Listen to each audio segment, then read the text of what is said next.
প্রিয় ছাত্রছাত্রী, আজ আমাদের দশম শ্রেণীর প্রাকৃতিক ভূগোলের দ্বিতীয় অধ্যায় বায়ুমণ্ডল, সেই বায়ুমণ্ডল অধ্যায়টা শুরু করছি। এই অধ্যায়ে অতিরিক্ত বড় হওয়ার জন্য আমি মোট 9টি পিরিয়ড নেব। পরপর 9টি পিরিয়ডের লিঙ্ক প্রত্যেকটি ভিডিওর মধ্যেই থাকবে। পরপর ডেসক্রিপশন বক্স থেকে সেই লিঙ্কগুলো দেখে দেখে প্রত্যেকটি করে নেবে এবং সবার শেষে আমি নোটসগুলোও দিয়ে দেব। ডেসক্রিপশান বক্স তার লিঙ্ক দেওয়া থাকবে, সেই নোটসগুলো তার পাশে ছবিও দেওয়া থাকবে। আমার হাতে লেখা নোটস, সেগুলো পড়তে একটু অসুবিধা হতে পারে, আমার বোঝানোর সঙ্গে মিলিয়ে পড়ার চেষ্টা করলে সেগুলোও তোমরা পেয়ে যাবে। আজকে আমি প্রথম পিরিয়ডটা নিচ্ছি বায়ুমণ্ডলে। প্রথমেই আমি নম্বর বিভাজন সম্পর্কে বিস্তারিতভাবে বলে দেব, তারপর সিলেবাস সম্বন্ধে বলে আমি পাঠ্যাংশে প্রবেশ করব। তাহলে বায়ুমণ্ডলের দ্বিতীয় অধ্যায় শুরু করছি। নম্বর বিভাজন। এই নম্বর বিভাজন কি না, 7টা প্রশ্ন থাকে 1 নম্বরের, তাই এখানে 7। 2টো প্রশ্ন থাকে 2 নম্বরের, তার মধ্যে একটা করতে হয়। সেই জন্য কখনো কখনো কোনো বছর 2টোই করতে হয়, কোনো বছর একটাই করতে হয়। যদি 2টো করতে দেয় তাহলে 4, আর যদি একটা করতে দেয় তাহলে 2। আর 3 নম্বরের প্রশ্ন থাকে একটা। এদিকটা প্রশ্নের সংখ্যা, এদিকে প্রশ্নের মানের সংখ্যা, তাহলে একটা প্রশ্ন থাকে যেন 3। আর 5 নম্বরে থাকে 2টো, কোনো বছর 2টোই করতে হয়, অথবা কোনো বছর একটা করতে করার সুযোগ থাকে। যদি 2টোই সুযোগ থাকে তাহলে 10, আর একটা যদি সুযোগ থাকে তাহলে সেটা 5। এই হচ্ছে নম্বর বিভাজন। এই বায়ুমণ্ডল অধ্যায়ে মোট 9টি পিরিয়ড নেব। সেই 9টি পিরিয়ডের মধ্যে আজকের এটি প্রথম পিরিয়ড।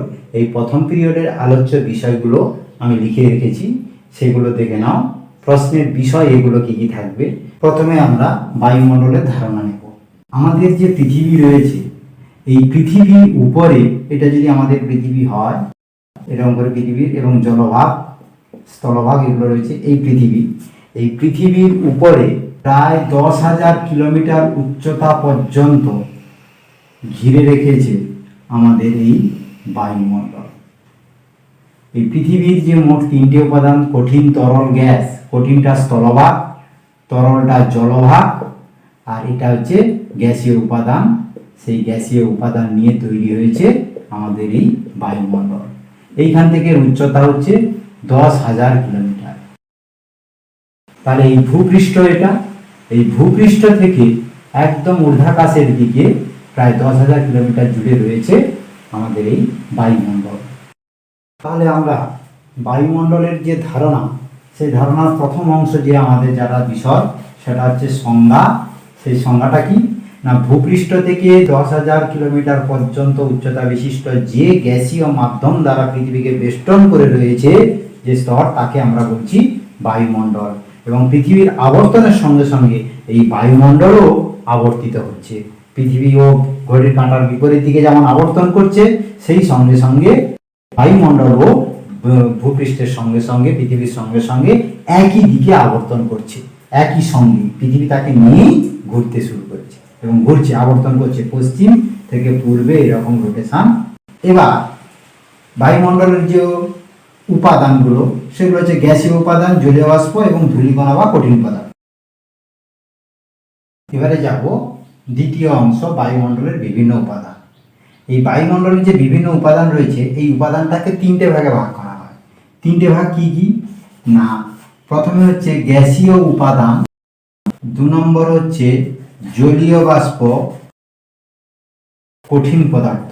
এই গ্যাসীয় উপাদানগুলোর মধ্যে কি কি আছে বাতাসের মধ্যে না, বাতাসের মধ্যে আছে নাইট্রোজেন আছে, অক্সিজেন আছে, কার্বন ডাই অক্সাইড আছে, ওজোন গ্যাস রয়েছে, আর যে নিষ্ক্রিয় গ্যাস, ক্রিপ্টন, জেনন, আর্গন, নিয়ন, এইগুলো রয়েছে নিষ্ক্রিয় গ্যাস। তাহলে এগুলোকে একসাথে আমি লিখে দিচ্ছি নিষ্ক্রিয় গ্যাস। আর জলীয় বাষ্প রয়েছে, আর কঠিন পদার্থ রয়েছে। এই গ্যাসীয় উপাদানের মধ্যে প্রত্যেকটার গুরুত্ব আমাদের জানতে হবে। সেই একে একে আমি গুরুত্বটা প্রথমে শুরু করছি। ধরো নাইট্রোজেন। এই নাইট্রোজেনের গুরুত্ব কি না, জীবদেহ গঠনের ক্ষেত্রে প্রধান ভূমিকা পালন করে নাইট্রোজেন। তারপরে জীব আবার কি না, প্রোটিন, অর্থাৎ জীবদেহ তৈরি করতে গেলে যে প্রোটিনটা লাগছে, সেই প্রোটিনটার মূল উপাদান হচ্ছে এই নাইট্রোজেন। সে ওই বাতাস থেকে নেওয়া। আবার নাইট্রোজেন থেকে আমরা রাসায়নিক সার ইউরিয়াও তৈরি করছি। এই বাতাসের নাইট্রোজেন থেকেও সারটাকে নিচ্ছি।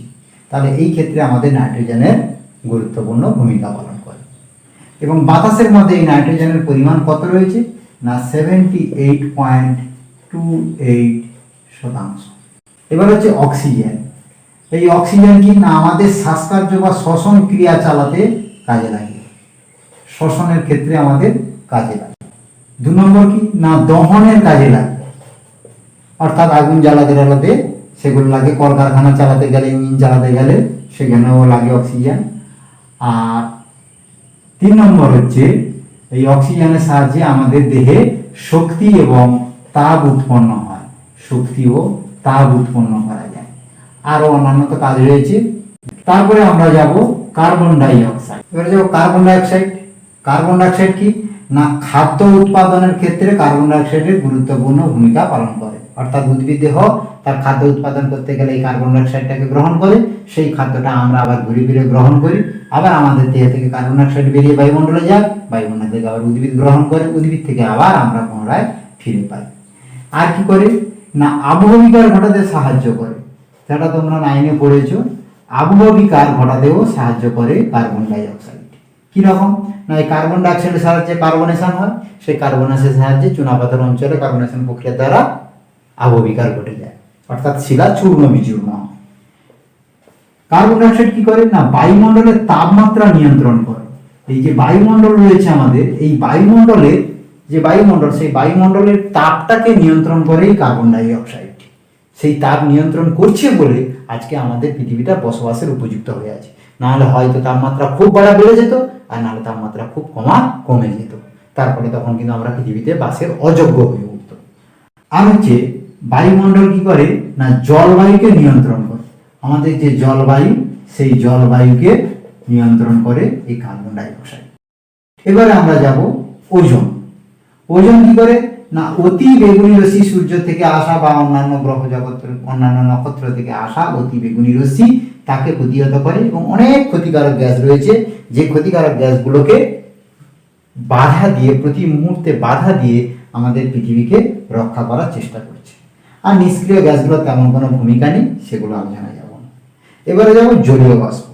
তাহলে এই জলীয় বাষ্প আমরা কাকে বলবো না বাতাসের মধ্যে ভাসমান অবস্থায় জলের যে গ্যাসীয় উপাদানগুলো মিশে থাকে তাকেই বলা হচ্ছে জলীয় বাষ্প।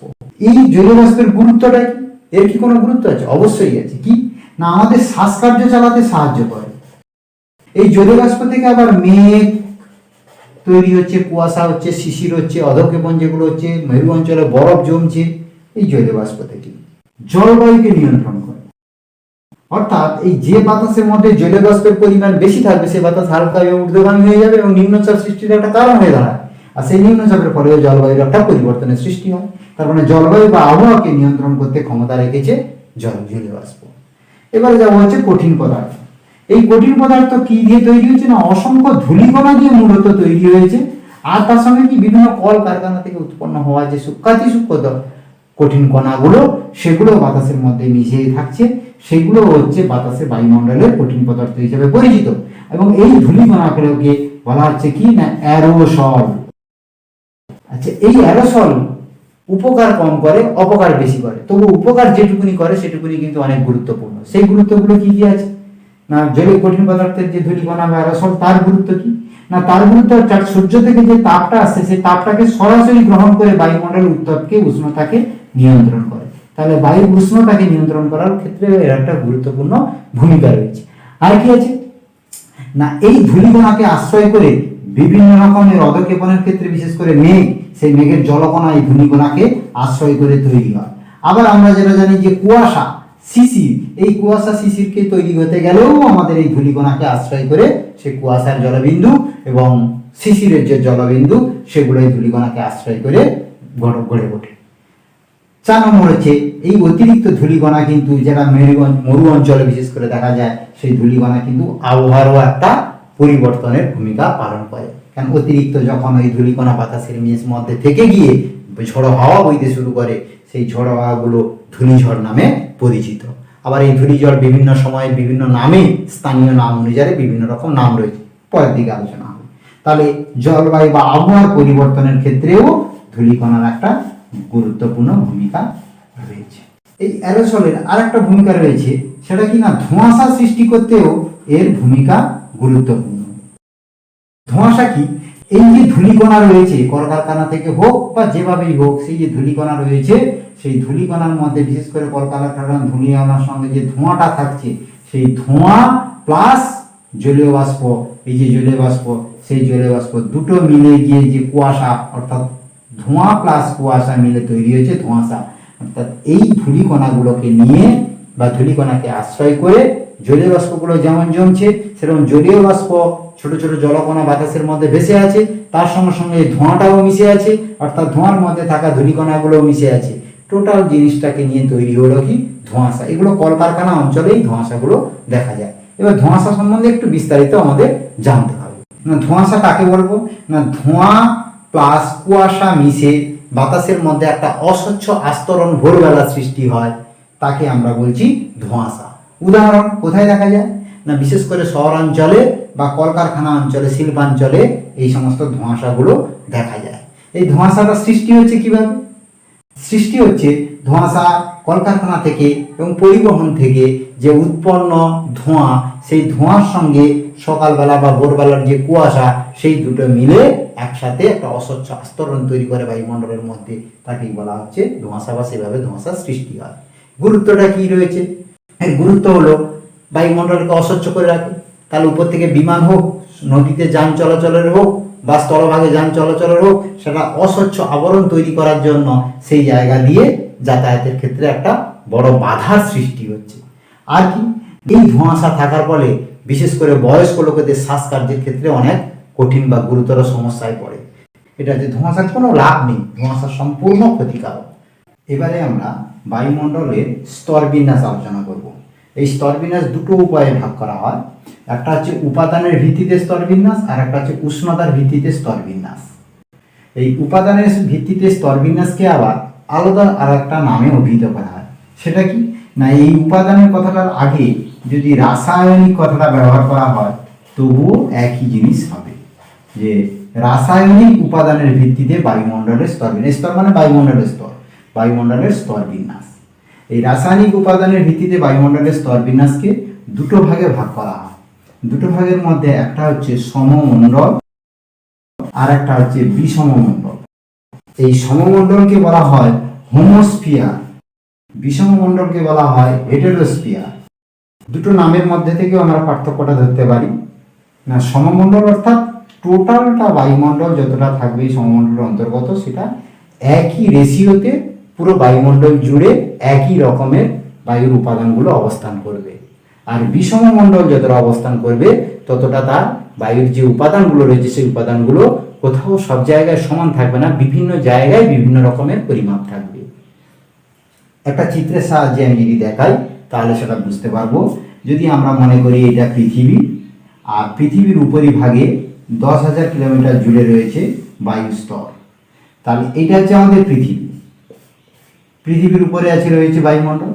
এই বায়ুমণ্ডলের প্রথম 90 কিলোমিটার পর্যন্ত, ভূপৃষ্ঠ থেকে 90 কিলোমিটার পর্যন্ত, এইখান থেকে এইটার উচ্চতা মাত্র 90 কিলোমিটার, এই 90 কিলোমিটার পর্যন্ত স্তরটা রয়েছে সমমণ্ডল, এইটা রয়েছে সমমণ্ডল।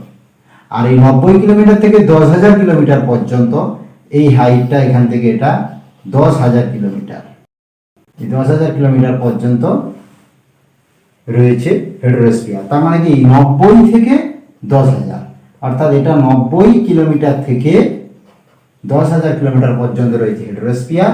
আর ভূপৃষ্ঠ থেকে, এইটা ভূপৃষ্ঠ থেকে 90 কিলোমিটার পর্যন্ত রয়েছে হোমোস্ফিয়ার বা সমমণ্ডল।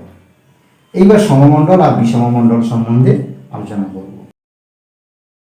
পৃথিবী পৃষ্ঠের উপরে এই অংশটা সমমণ্ডল আর এই উপরের অংশটা হচ্ছে বিষমমণ্ডল বা হেটেরোস্ফিয়ার। এই সমমণ্ডল এই পৃথিবীর কেন্দ্র, এই পৃথিবীর কেন্দ্র থেকে এই অংশটুকুনি আমি কেটে নিলাম। যদি এই অংশটা কেটে নিই, এইটুকুনি অংশের ছবিটা আমরা আঁকবো, তাহলে আমাদের আর পুরো ছবিটা আঁকার দরকার নেই, এইটুকুনি অংশ আঁকলেই হবে। এটা আমাদের পৃথিবীর অংশ, এটা ভূপৃষ্ঠ, এটা সমমণ্ডল, এটা বিষমমণ্ডল। তাহলে এই সমমণ্ডল কাকে বলবো, না ভূপৃষ্ঠ থেকে 90 কিলোমিটার উচ্চতা পর্যন্ত যে বায়ুমণ্ডলের যে স্তর রয়েছে এবং যে স্তরে রাসায়নিক উপাদান অনুসারে বিভিন্ন রকম যে উপাদানগুলো রয়েছে সেই উপাদানগুলোর অনুপাত সমান, সেই স্তরকে আমরা বলবো সমমণ্ডল। এর বৈশিষ্ট্য কি? এর উচ্চতা ভূপৃষ্ঠ থেকে 90 কিলোমিটার পর্যন্ত। 2 নম্বর, এই সমমণ্ডলের প্রত্যেকটা জায়গায়, এইখান থেকে এই পুরো জায়গাটা, সমস্ত জায়গায় গ্যাসীয় যে অনুপাত, প্রত্যেকটা জায়গায় এখানে যে পরিমাণ নাইট্রোজেন আছে এখানেও ঠিক সেই পরিমাণ নাইট্রোজেন আছে, এখানে যে পরিমাণ অক্সিজেন আছে এখানেও ঠিক সেই পরিমাণ অক্সিজেন আছে, অর্থাৎ প্রত্যেকটা গ্যাসের অনুপাত সমান। তার মানে এই নয় যে নাইট্রোজেনের সঙ্গে অক্সিজেনের অনুপাত সমান, তা নয়, এখানে নাইট্রোজেন যতটা পরিমাণ আছে এখানেও ততটা আছে, এই ধরনের অনুপাতটা। 3 নম্বর, উল্কা যত আসে বিশ্ব ব্রহ্মাণ্ডের সমস্ত উল্কা এসে এই সমমণ্ডলের মধ্যে পুড়ে ছাই হয়ে যায়, তাহলে উল্কা পুড়ে এখানটা ছাই হয়ে যায়। 4 নম্বর, এই যে আমরা যত রকমের প্রাকৃতিক দুর্যোগ দেখছি সমস্ত প্রাকৃতিক দুর্যোগ এই সমমণ্ডলের মধ্যে হয়। এই হচ্ছে সমমণ্ডল বা হোমোস্ফিয়ারের বৈশিষ্ট্য। এবারে যাব, এই অংশটা হচ্ছে বিষমমণ্ডল বা হেটেরোস্ফিয়ার। কাকে বলবো? সমমণ্ডলের ঠিক উপর থেকে ঊর্ধ্বাকাশে বায়ুস্তরের শেষ সীমানা পর্যন্ত অংশকে বলা হয় বিষমমণ্ডল বা হেটেরোস্ফিয়ার। অথবা আরেকটা ঘুরিয়ে বলতে পারি যে ভূপৃষ্ঠ থেকে 90 কিলোমিটার উচ্চতা থেকে 10,000 কিলোমিটার উচ্চতা পর্যন্ত বায়ুমণ্ডলের স্তরকে বলা হয় বিষমমণ্ডল। এখানে যে বায়ুর যে গ্যাসীয় উপাদানগুলো আছে, এই গ্যাসীয় উপাদানগুলো পারমাণবিক এবং আণবিক এই দুটো ভাগে বিভক্ত হয়ে রয়েছে। এখানটায় গ্যাসীয় উপাদানগুলো যেভাবে আছে এখানে সেভাবে নেই, এখানে জলীয় বাষ্পের পরিমাণ নেই, আবার ধূলিকণার পরিমাণও একেবারে নেই বললেই চলে। বিশ্বব্রহ্মাণ্ড থেকে যে সমস্ত উল্কাগুলো আসে সেগুলোর যে ছিটে পড়া ছাইগুলো সেগুলো এর মধ্যে ঘুরে বেড়ায়, তারপর ধীরে ধীরে ধীরে ধীরে এই মণ্ডলের মধ্যে প্রবেশ করে। তাহলে এর বৈশিষ্ট্যগুলো কি কি রয়েছে? না, এই প্রথম বৈশিষ্ট্যের মতন উচ্চতা কত দাঁড়াবে? না, উচ্চতা দাঁড়াবে 90 কিমি থেকে 10,000 কিমি পর্যন্ত। গ্যাসীয় পদার্থগুলো এখানে ছিল অনুপাত সমান, আর এখানটায় হবে অনুপাতগুলো সমান নয়। তাহলে অনুপাতগুলো এইভাবে মনে রাখলে পার্থক্যটাও তৈরি হবে, তোমরা নিজেরা মনে রাখতে পারবে অনুপাত সমান নয়। আর কি, এখানে উল্কা পুড়ে ছাই হয়েছিল, আর এর বেলা এখানে বলবে এই গ্যাসীয় উপাদানগুলো পারমাণবিক এবং আণবিক এই দুটো অবস্থানে আছে, পারমাণবিক ও আণবিক এই অবস্থান করে এখানটায় রয়েছে। 4 নম্বর বৈশিষ্ট্য কি হবে? আয়নোস্ফিয়ার, এক্সোস্ফিয়ার আর ম্যাগনেটোস্ফিয়ার, এই 3টে স্তর নিয়ে এটি গঠিত। 5 নম্বর, আণবিক নাইট্রোজেন স্তর, পারমাণবিক অক্সিজেনের স্তর আর হিলিয়ামের স্তর এবং হাইড্রোজেনের স্তর, এই নিয়ে গঠিত রয়েছে হেটেরোস্ফিয়ার। আচ্ছা, এই সমমণ্ডলের ক্ষেত্রে দেখো, যেটা বিষমমণ্ডলের ক্ষেত্রে আয়নোস্ফিয়ার, এক্সোস্ফিয়ার, ম্যাগনেটোস্ফিয়ার, আর এখানটা সেগুলো রয়েছে কি ট্রপোস্ফিয়ার, স্ট্র্যাটোস্ফিয়ার আর মেসোস্ফিয়ার, এই 3টে স্তর নিয়ে রয়েছিল সমমণ্ডল। এটার সঙ্গে এর পার্থক্যের জায়গাটা আমাদের কাজে লাগে। এবারে যাব দুজনের গুরুত্ব, সমমণ্ডলের গুরুত্ব কি আর বিষমমণ্ডলের গুরুত্ব কি। সমমণ্ডলের গুরুত্ব অর্থাৎ এই স্তরটাতে ঝড় ঝঞ্ঝা, প্রাকৃতিক দুর্যোগ এগুলো ঘটতে থাকে, আর বিষমমণ্ডলে যে গুরুত্ব রয়েছে সেগুলো কি? এর গুরুত্ব হচ্ছে মেরুজ্যোতির সৃষ্টি হয়, এটা গুরুত্ব বিষমমণ্ডলের গুরুত্ব। বেতার তরঙ্গ ফিরে আসে, বেতার তরঙ্গ প্রতিফলিত হয়। আর 3 নম্বর গুরুত্ব হচ্ছে চৌম্বক ক্ষেত্র তৈরি হয়, চৌম্বক ক্ষেত্র তৈরি হয়। তাহলে এর ক্ষেত্রে ঝড় ঝঞ্ঝা হ্যান এগুলো তৈরি হচ্ছে, কিন্তু এর ক্ষেত্রে মেরুজ্যোতির সৃষ্টি হচ্ছে, বেতার তরঙ্গ প্রতিফলিত হয়ে পৃথিবীতে ফিরে আসছে, আর চৌম্বক ক্ষেত্র তৈরি করছে বায়ুমণ্ডলের মধ্যে। পৃথিবী সহজে একটা চৌম্বক ক্ষেত্র, সেই চৌম্বক ক্ষেত্রের সৃষ্টি করছে এই বিষমমণ্ডল।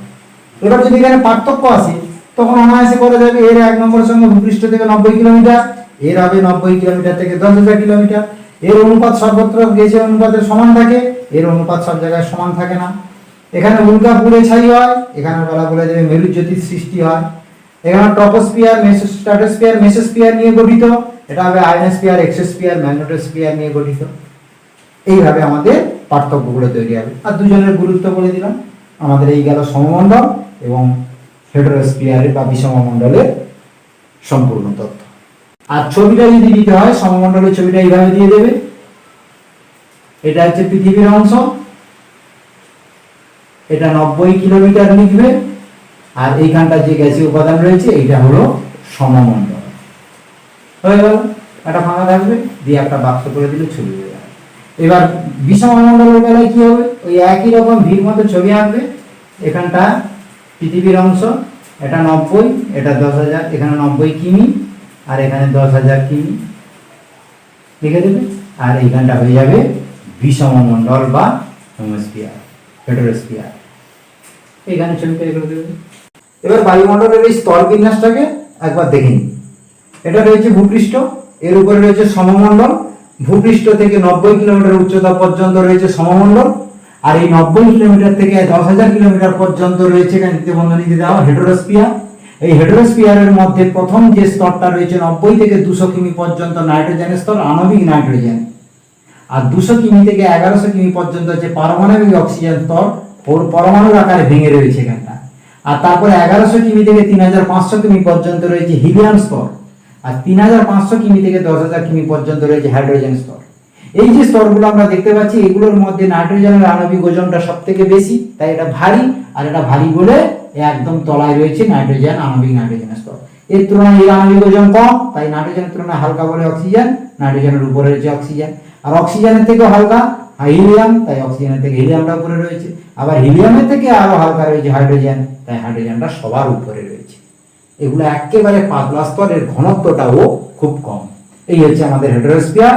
আর নিচের এখানে হচ্ছে সমমণ্ডল, অর্থাৎ এখানে total oxygen, nitrogen, hydrogen, helium, argon, argon যা আছে সব জায়গায় সমান আকারে অনুপাতে রয়েছে।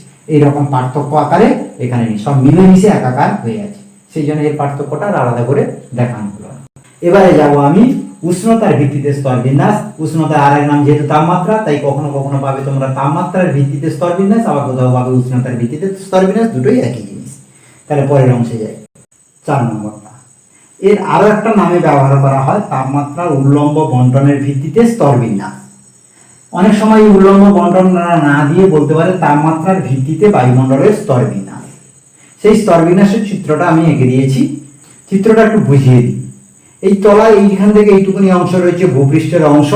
গোলাকার পৃথিবী যদি ধরা হয়, তাহলে এখান থেকে এইরকম করে গোলাকার পৃথিবীর অংশ এটা। এবার এই পৃথিবীর উপরের ভাগে এটা রয়েছে বায়ুমণ্ডল 10,000 কিলোমিটার পর্যন্ত। এই যে ভূপৃষ্ঠ লিখে রেখেছি, ভূপৃষ্ঠ থেকে এই ঊর্ধ্বে 10,000 কিলোমিটার পর্যন্ত বায়ুমণ্ডলের স্তর রয়েছে। এখানে দেখো পরপর এই স্তরগুলোর নাম দিয়েছি, নামগুলো মুখস্থ করতে হবে। ট্রপোস্ফিয়ার, ঠিক তার উপরে স্তর আছে স্ট্র্যাটোস্ফিয়ার, স্ট্র্যাটোস্ফিয়ারের উপরে রয়েছে মেসোস্ফিয়ার, তারপরে রয়েছে আয়নোস্ফিয়ার, এক্সোস্ফিয়ার, ম্যাগনেটোস্ফিয়ার। এই আয়নোস্ফিয়ারের আরেকটা নাম রয়েছে, যার নাম হচ্ছে থার্মোস্ফিয়ার। তাহলে এই যে স্পিয়ারগুলো যে আমরা দেখছি, এই স্পিয়ারগুলোর উচ্চতার বন্টনটা দেখে নিই কিভাবে রয়েছে। প্রথমে রয়েছে ভূপৃষ্ঠ থেকে 18 কিলোমিটার পর্যন্ত উচ্চতা বিশিষ্ট স্থানটা রয়েছে ট্রপোস্ফিয়ার। 18 কিমি থেকে 50 কিমি পর্যন্ত রয়েছে স্ট্র্যাটোস্ফিয়ার। আর 50 থেকে 80 কিলোমিটারের মধ্যে রয়েছে মেসোস্ফিয়ার। 80 থেকে 500 কিলোমিটার, 80 থেকে 500 এই পর্যন্ত রয়েছে আয়নোস্ফিয়ার, যার আরেক নাম হচ্ছে থার্মোস্ফিয়ার। আর 500 থেকে 1,500 কিলোমিটার পর্যন্ত রয়েছে এক্সোস্ফিয়ার। 1,500 থেকে 10,000 কিলোমিটার রয়েছে ম্যাগনেটোস্ফিয়ার। দেখো প্রথমে হচ্ছে এটা মনে রাখার একটু কষ্ট আছে, 18, তাই সব জায়গায় 18 নয়, প্রায় 18। তাহলে এই যে ট্রপোস্ফিয়ার রয়েছে 18 কিমি, আর এটা রয়েছে ঠিক 50 কিমি পর্যন্ত। তারপরে রয়েছে 80, তার 500, 1,500, 10,000। আবার একটা মজার বিষয় দেখো, এই যে প্রথম যে তিনটে স্তর ট্রপোস্ফিয়ার, স্ট্র্যাটোস্ফিয়ার, মেসোস্ফিয়ার, এই তিনটে স্তরকে একত্রে বলছে সমমণ্ডল। আর আয়নোস্ফিয়ারের অপর নাম থার্মোস্ফিয়ার, সেটা লিখে দিই একটু, থার্মোস্ফিয়ার। আর আয়নোস্ফিয়ার, এক্সোস্ফিয়ার, ম্যাগনেটোস্ফিয়ার, এই তিনটেকে একসাথে বলছে বিষমমণ্ডল। এইবার এই যে উষ্ণতার ভিত্তিতে বিন্যাস, তাহলে সেটা কিভাবে হলো উষ্ণতার ভিত্তিতে বিন্যাস? না, উষ্ণতা দেখো এই প্রত্যেকটা ঘটনা ঘটছে কি না, এই সমমণ্ডলের একরকম ঘটনা, বিষমমণ্ডলের একরকম ঘটনা। মানে কিরকম ঘটনা না, সমমণ্ডলে এই নিচের স্তর ট্রপোস্ফিয়ার, এখানে যত উচ্চতা বাড়বে তত উষ্ণতা কমবে, উচ্চতা বাড়লে উষ্ণতা কমে, একটার পর একটা, প্রথমেরটা যদি কমে পরেরটা বেড়ে যাবে, তারপরটা কমে। এইটা হচ্ছে সমমণ্ডলের বৈশিষ্ট্য, একটা ছাড়া একটা বিপরীত। কিন্তু বিষমমণ্ডল সম্পূর্ণ আলাদা। সেটা কিরকম দেখে দিচ্ছি না, সমমণ্ডলের প্রথম স্তরটা, এখানে কি উচ্চতা বৃদ্ধির সঙ্গে সঙ্গে উষ্ণতা কমে, ঠিক তার বিপরীত হবে পরেরটা, অর্থাৎ এখানে উচ্চতা বৃদ্ধির সঙ্গে সঙ্গে উষ্ণতা বাড়ে। এর উল্টোটা এটা হবে, অর্থাৎ উষ্ণতা বৃদ্ধির সঙ্গে সঙ্গে এখানে উচ্চতা বৃদ্ধির সঙ্গে সঙ্গে উষ্ণতা কমে। কিন্তু এর সম্পূর্ণ ব্যতিক্রম। কি ব্যতিক্রম না, এর উচ্চতা বাড়ার সঙ্গে সঙ্গে সর্বদাই তাপমাত্রা বাড়ে। এর উচ্চতা যত বাড়বে, অর্থাৎ উচ্চতা বৃদ্ধির সঙ্গে সঙ্গে বিষমমণ্ডলের সবকটার উষ্ণতা বৃদ্ধি পায়। কিন্তু সমমণ্ডলের ক্ষেত্রে প্রথমেরটা এবং শেষেরটা দুটোই কমে, মাঝখানেরটাই বাড়ে। তাই এখানে প্রশ্ন হয় যে সমমণ্ডল বা হোমোস্ফিয়ারের মধ্যে কোন স্তরের উচ্চতা বৃদ্ধির সঙ্গে সঙ্গে উষ্ণতা বৃদ্ধি পায়, তখন তারপর উত্তর হবে কি, একমাত্র স্ট্র্যাটোস্ফিয়ার। আর এই মেসোস্ফিয়ার এবং ট্রপোস্ফিয়ার দুটোতেই ব্যতিক্রমী ঘটনা, যে হচ্ছে উচ্চতা বৃদ্ধির সঙ্গে সঙ্গে উষ্ণতা কমে। আর কোন স্তরের মধ্যে কিন্তু নেই, একমাত্র এই দুটো স্তর, ট্রপোস্ফিয়ার, মেসোস্ফিয়ার, এই দুইজন। এবার এই দেখো, এই সমমণ্ডলের উপরে যতগুলো স্তর রয়েছে, প্রত্যেকটা স্তরের উপরে একটা করে দেখো ডবল করে দাগ দিয়ে রেখেছি। এই দাগগুলো কি না, এগুলো একটা একটা পজ, মানে স্তব্ধ স্তর, এখানে বায়ু চলাচল করে না। এই তিনটে জায়গায় বায়ু একেবারেই চলাচল করে না। তাহলে এই তিনটে জায়গায় কি পজগুলোকে নাম হয়েছে, কি রকম নাম দেওয়া হয়েছে না, ট্রপোস্ফিয়ারের উপরে পজ আছে বলে এর নাম হচ্ছে ট্রপোপজ। ঠিক একই রকম নামকরণ করা হয়েছে এখানে, স্ট্র্যাটোস্ফিয়ারের উপরে আছে তাই এর নাম হয়েছে স্ট্র্যাটোপজ, আর মেসোস্ফিয়ারের উপরে এটা রয়েছে তাই এর নাম হয়েছে মেসোপজ। তাহলে প্রত্যেকটার উচ্চতার সঙ্গে সঙ্গে উচ্চতাগুলো জানলাম, আবার উচ্চতা বৃদ্ধির সঙ্গে সঙ্গে যে উষ্ণতারও পরিবর্তন হচ্ছে, সেই উষ্ণতার পরিবর্তনের জন্য এই স্তরগুলো বিভাজন করা হবে। তাহলে এই উষ্ণতার ভিত্তিতে স্তর বিন্যাস কটা হয়েছে দেখো, 6টা স্তর বিন্যাস করা হয়েছে উষ্ণতার ভিত্তিতে। তাহলে সেই উষ্ণতার ভিত্তিতে স্তর বিন্যাসের যে 6টা স্তর, ট্রপোস্ফিয়ার, স্ট্র্যাটোস্ফিয়ার, মেসোস্ফিয়ার, আয়োনোস্ফিয়ার বা থার্মোস্ফিয়ার, এক্সোস্ফিয়ার, ম্যাগনেটোস্ফিয়ার। এবার প্রত্যেকটা স্ফিয়ার কাকে বলে আমাদের জানতে হবে, আর তার সঙ্গে সঙ্গে তার বৈশিষ্ট্য গুরুত্বগুলোও জানতে হবে। এরপরের অংশে এগুলো আলোচনা। প্রথমে যাব ট্রপোস্ফিয়ার। ট্রপোস্ফিয়ার আমরা প্রথমে জানবো কাকে বলে। কাকে বলে ট্রপোস্ফিয়ার না, ভূপৃষ্ঠ থেকে 18 কিলোমিটার উচ্চতা পর্যন্ত বায়ুমণ্ডলের যে স্তরটি দেখা যায় তাকে ট্রপোস্ফিয়ার বলে। আবার যদি কেউ বলে স্যার এই যে ট্রপোপজ আছে, এটা দিয়ে যদি বলি, হ্যাঁ হবে, ভূপৃষ্ঠ থেকে ট্রপোপজ পর্যন্ত যে স্তরটি রয়েছে তাকে বলা হয় ট্রপোস্ফিয়ার। এই ট্রপোস্ফিয়ারের আরেকটা নাম রয়েছে, নামটা কি না, ক্ষুব্ধ মণ্ডল। ক্ষুব্ধ মণ্ডল। কেন ক্ষুব্ধ মণ্ডল নাম হয়েছে না, এই মণ্ডলটাই একমাত্র ঝড় বৃষ্টি প্রাকৃতিক দুর্যোগ যে থাকে, সেই ঝড় ঝঞ্ঝা সেগুলো সবকিছু এই স্তরের মধ্যে হয় বলে এই স্তরের আরেকটা নাম হয়েছে ক্ষুব্ধ মণ্ডল। তাহলে এইবার এর বৈশিষ্ট্যগুলো কি জানবো না, এর বৈশিষ্ট্য 1 নম্বর, প্রত্যেকটা বৈশিষ্ট্য সিমিলারিটি রাখবো, তাহলে পার্থক্যটাও ধরতে পারবো না। এর 1 নম্বর বৈশিষ্ট্য উচ্চতা দিয়ে বলবো। এর উচ্চতা কত আছে না, উচ্চতা আছে ভূপৃষ্ঠ থেকে 18 কিমি পর্যন্ত এর উচ্চতা রয়েছে। 2 নম্বর বৈশিষ্ট্য বিশেষ নামের আছে, সেই নামটা কি না, ঝড় ঝঞ্ঝা ইত্যাদি হয় বলে এই স্তরটার আরেক নাম হচ্ছে ক্ষুব্ধ মণ্ডল। তাহলে বিশেষ নাম দিয়েও আমরা একটা বৈশিষ্ট্য লিখতে পারি। 3 নম্বর বৈশিষ্ট্য হচ্ছে উচ্চতা বৃদ্ধির সঙ্গে সঙ্গে উষ্ণতা হ্রাস পায়। উচ্চতা বৃদ্ধির সঙ্গে সঙ্গে উষ্ণতা হ্রাস পায়।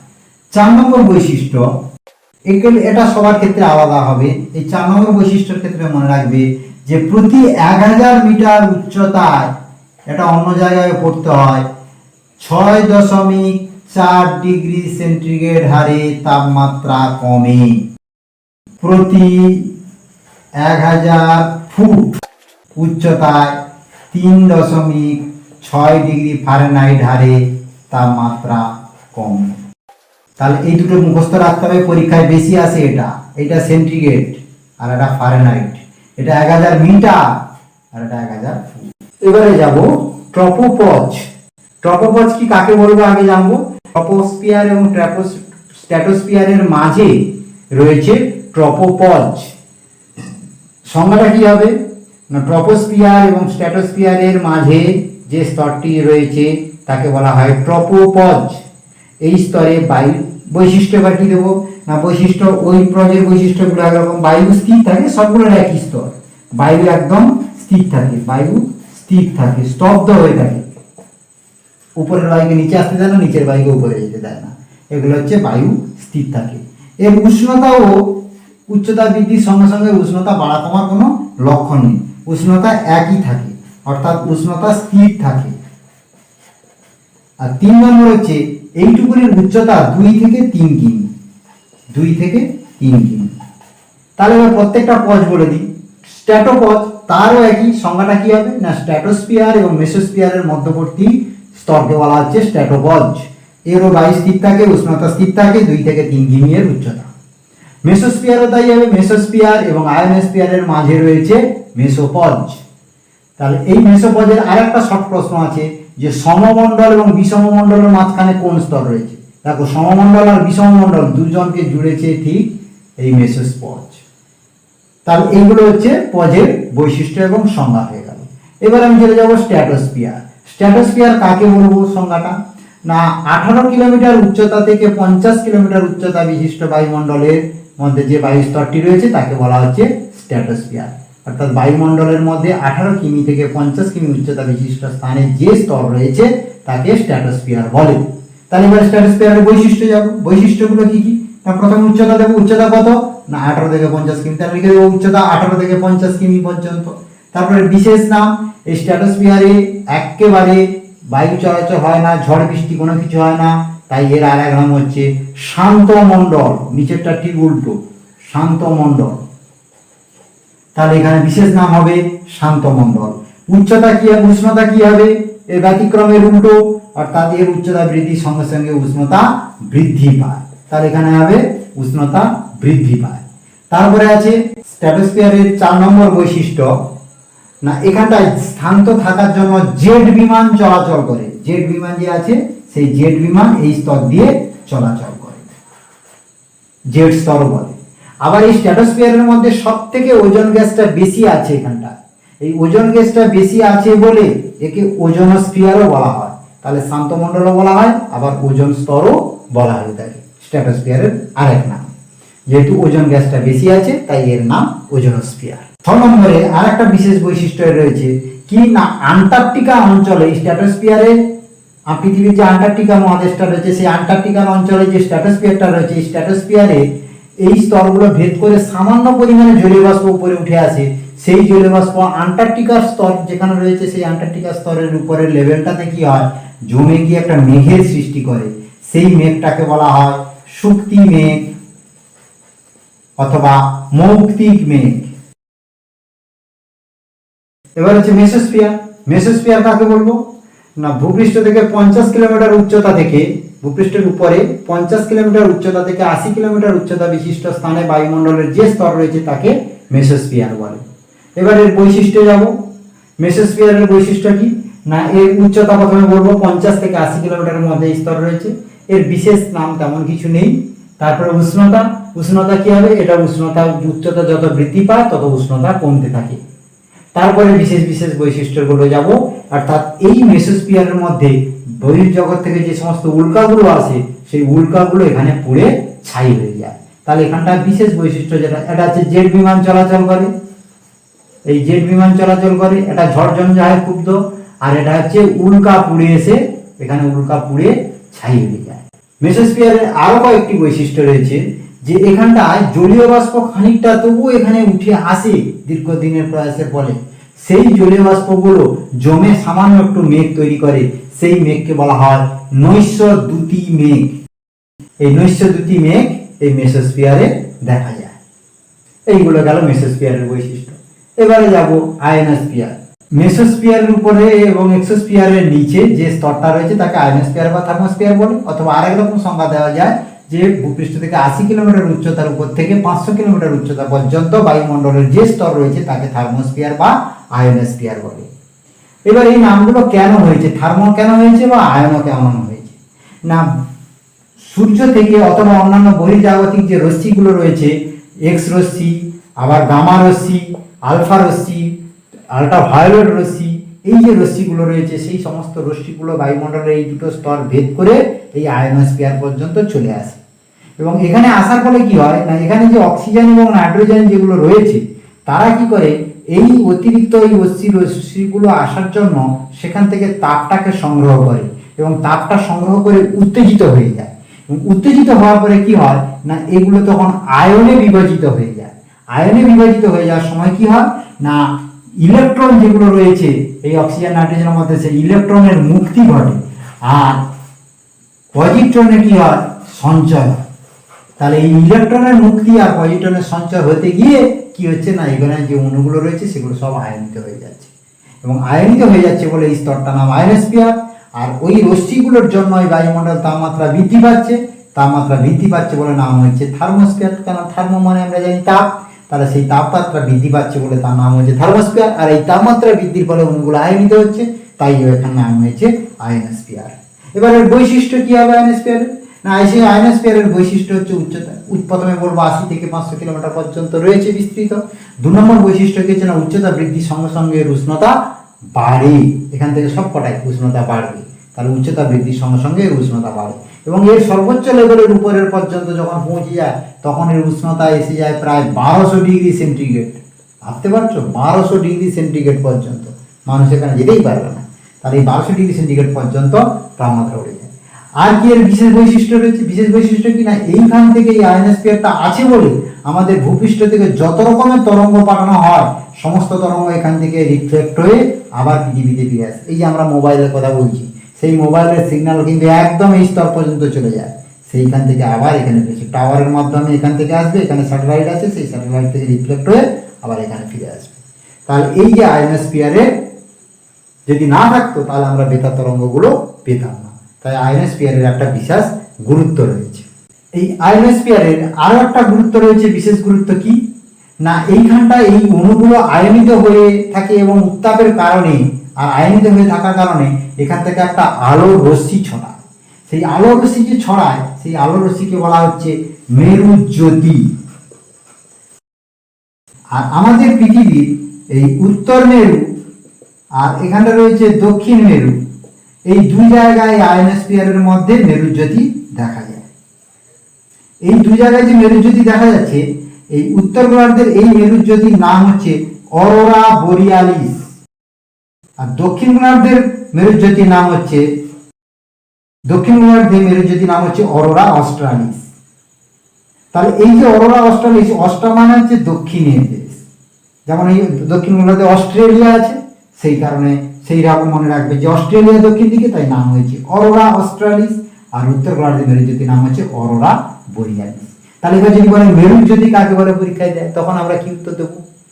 আয়নোস্ফিয়ার বা থার্মোস্ফিয়ারের মধ্যে অতিরিক্ত আল্ট্রাভায়োলেট রশ্মি, এক্স রশ্মি, গামা রশ্মি ইত্যাদি বহির্জাগতিক রশ্মি আসার কারণে তাপমাত্রা বৃদ্ধি পায় এবং সেই তাপমাত্রা বৃদ্ধি পাওয়ার জন্য গ্যাসীয় অণুগুলো আয়নে বিয়োজিত হয়ে যায় এবং সেই বিয়োজিত আয়ন থেকে একটা আলোর ছটা নির্গত হয়, সেই আলোর ছটাকে বলে মেরুজ্যোতি। এবং এই মেরুজ্যোতি উত্তর গোলার্ধের সুমেরুতে এর নাম হয়েছে অরোরা বোরিয়ালিস আর দক্ষিণ গোলার্ধের কুমেরুতে এর নাম হয়েছে অরোরা অস্ট্রালিস। আবার পরীক্ষা দিতে পারে অরোরা বোরিয়ালিস কাকে বলে না আয়নোস্ফিয়ারের মধ্যে তাপের তারতম্যের কারণে উচ্চ তাপের জন্য আয়নোস্ফিয়ারের উচ্চ তাপের জন্য গ্যাসীয় অণুগুলো আয়নিত হয়ে গিয়ে একটা মেরুজ্যোতি সৃষ্টি করে, এই মেরুজ্যোতিকে বলা হয় অরোরা বোরিয়ালিস।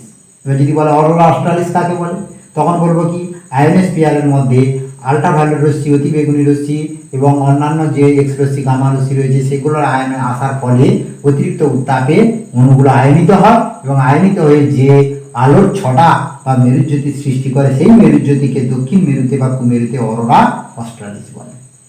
এই হয়ে গেল আমাদের আয়নোস্ফিয়ার। এবারে যাব এক্সোস্ফিয়ার। এগুলোর আর তেমন কিছু গুরুত্ব বেশি নেই। এক্সোস্ফিয়ার কি না 500 কিলোমিটার উচ্চতা থেকে 1500 কিলোমিটার উচ্চতা বিশিষ্ট স্থানে যে স্তর রয়েছে তাকে বলা হচ্ছে এক্সোস্ফিয়ার। এই এক্সোস্ফিয়ারের বৈশিষ্ট্য কি হবে না 500 থেকে 1500 কিলোমিটার প্রথম যেমন দেওয়া হয়েছে তেমন দেবে। দ্বিতীয় বৈশিষ্ট্য কি না উচ্চতা বৃদ্ধির সঙ্গে সঙ্গে উষ্ণতা বৃদ্ধি পায়। আর কি রয়েছে না এখানে হাইড্রোজেনের স্তর রয়েছে আর হিলিয়াম রয়েছে, কিন্তু এগুলোর পরিমাণ খুব কম, ঘনত্ব খুবই কম এবং এগুলোর মধ্যে আকর্ষণজনিত বলটা খুব কম থাকার কারণে কি হয়েছে না এগুলো অনায়াসে মহাকাশের মধ্যে বিচরণ করতে পারে, মহাকাশের দিকে বেরিয়ে যেতে পারে। তাহলে মনে হচ্ছে যেন এগুলো এক্সেস হয়ে গেছে, এক্সেস হয়ে বেরিয়ে যাচ্ছে, তাই এর নাম হয়েছে এক্সোস্ফিয়ার। এইভাবে মনে রাখার জন্য, যদিও তাই কারণে নয়। তাহলে হাইড্রোজেন এবং হিলিয়াম এখানে অনায়াসে মহাশূন্যের মধ্যে চলে যেতে পারে। এবারে যেমন ম্যাগনেটোস্ফিয়ার।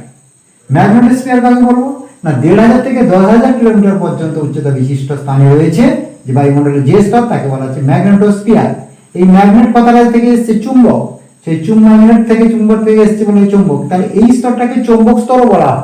এই স্তরটায় ইলেকট্রন এবং প্রোটন এই দুজনের আধিক্য থাকার ফলে এখানে চুম্বক ক্ষেত্রের সৃষ্টি হয়েছে।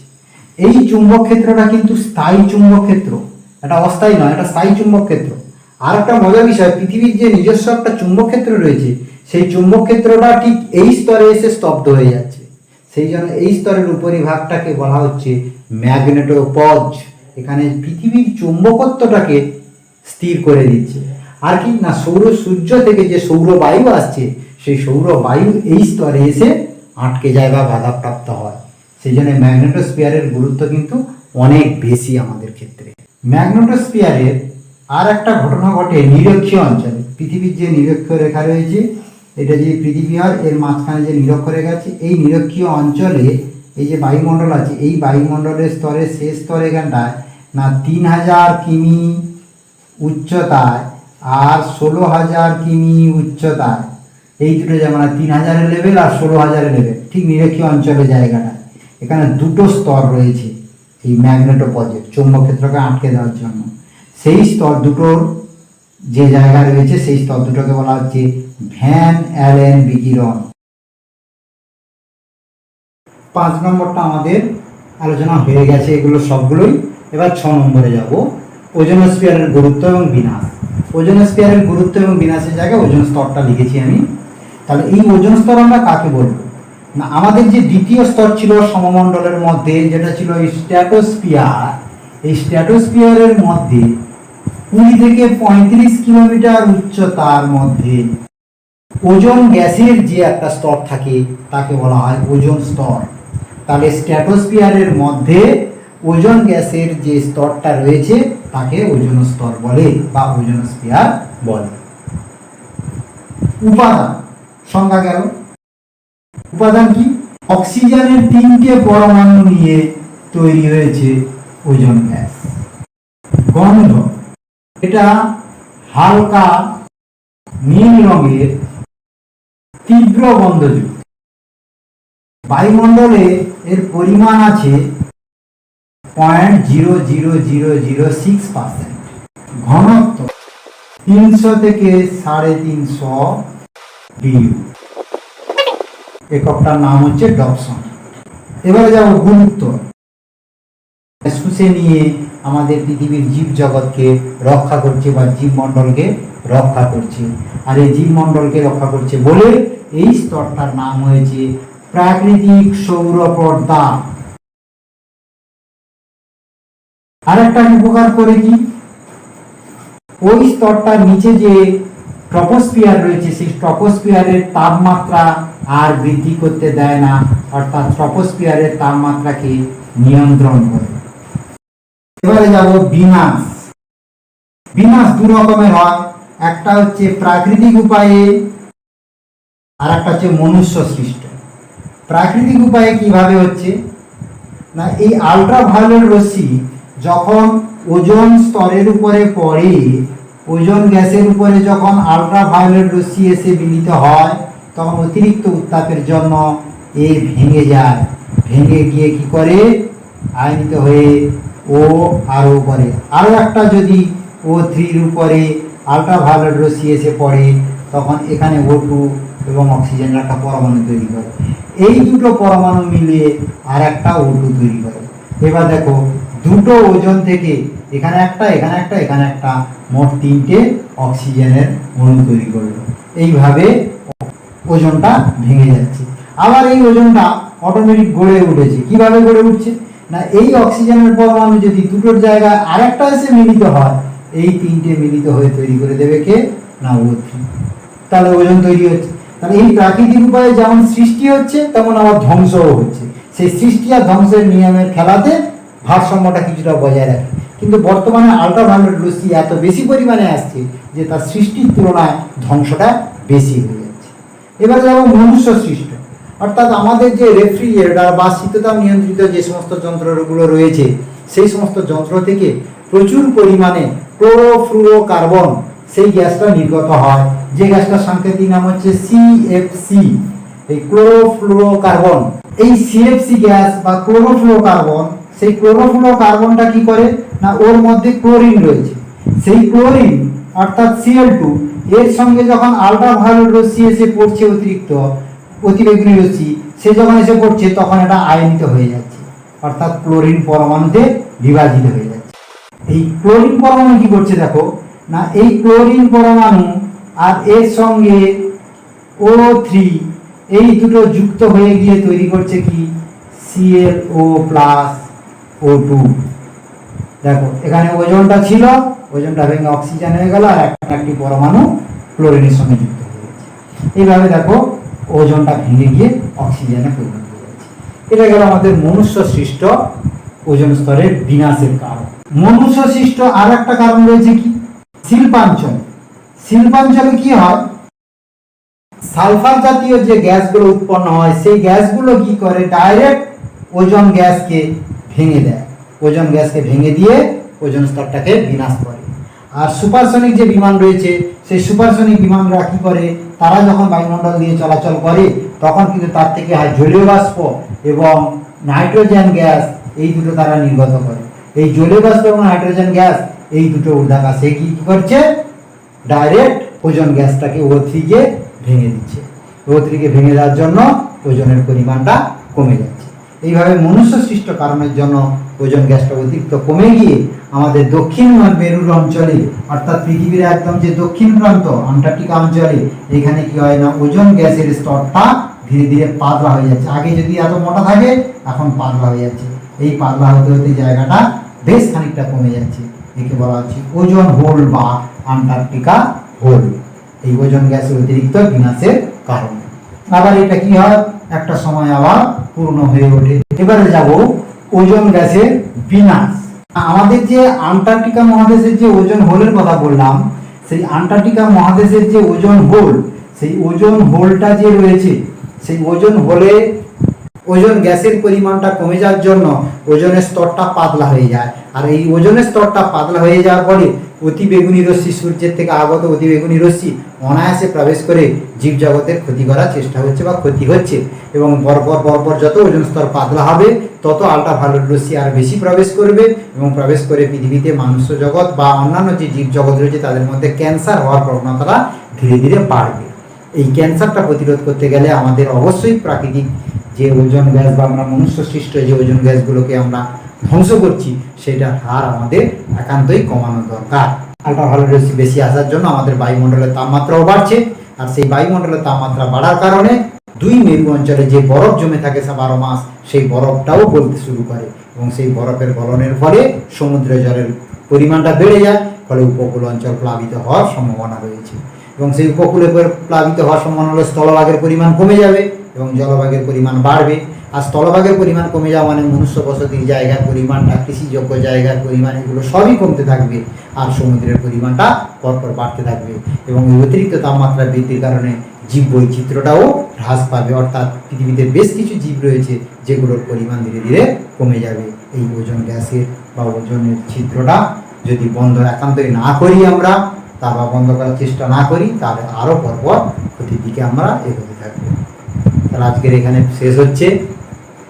তোমরা সবাই ভালো থাকবে এবং মন দিয়ে পড়াশোনা করবে। আজকের যে পাঠ্যাংশগুলো আমি করালাম, এইগুলোর নোটস ডেসক্রিপশন বক্সে লিঙ্ক দেওয়া থাকবে।